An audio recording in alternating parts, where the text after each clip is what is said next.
Hey y'all, coming to show you guys another project I've got going on here. I just bought this 1988 Thomas built school bus. It's about 34 foot long. Inside I think I got about 28 feet of space. The plan is eventually to strip out the inside and turn it into a camper, mobile home type thing. So I figure I might as well document the journey.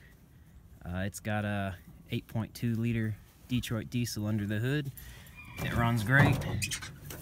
I'll fire it up here in a minute, and fires right up. It's about 38 today, but it fires right up just fine.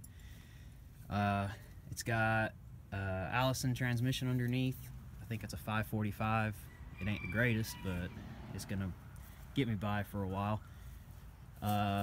Inside it's in decent shape. Outside it needs a little bit of work, but inside I'm gonna totally strip it out anyway. But I got it from an old campground just down the road from here. Same camp I got the golf cart that I put a video about a few years ago. And only thing that's wrong really on the inside is those two back windows are busted out. It's got a hydraulic wheelchair lift in the back, which I'm probably going to get rid of, but it's cool anyway. Up front here, we got all the controls, man, and I'll fire it right up. And like I said, it's about 38, maybe 40 degrees out, but the darn thing will fire straight up. And it is a diesel, which is pretty cool.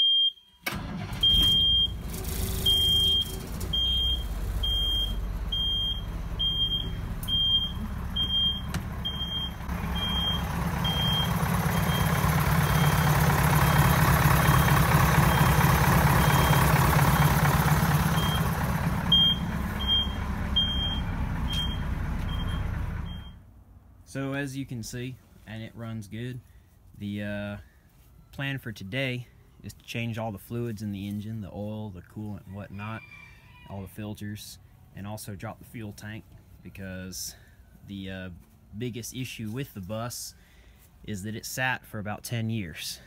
Not quite 10, but it's been sitting since 2011, and during those 8 years it only ran about once a year and only drove once, and that was across town back in 2016 or 17. So the fuel alone is in really bad shape.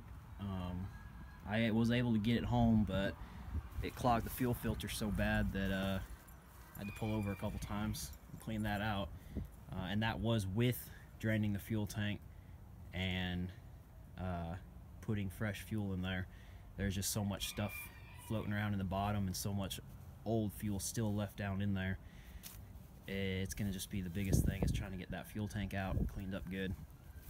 The other big problem is this wheel, and the tire on the wheel at least is off the rim. I drove it home slow, so it didn't cause any issues, but at some point I'm gonna have to take it into town and get somebody to mount that, because I have no way of doing that here. But it ain't bad. The wheels will need to probably be replaced at some point. I'm probably only going to replace the front two in the foreseeable future and ride with these back here, because they ain't necessarily bad or nothing, but they've been sitting for 10 years, and before that I don't know how old they are. Trying to make sure that nothing bad happens out on the road. I probably won't drive it very often anyway, but it's more of just something else to keep me busy when I ain't doing anything else. So I'd like to document kind of what I'm doing with it, and you know, as I go, I can keep a log of everything I do. So like I said, today's more just a mechanical day, and if I decide to make a series out of it, I might post again as I start working on the interior. So we'll see how everything goes. But yeah, I'll go ahead and dig on into the engine now.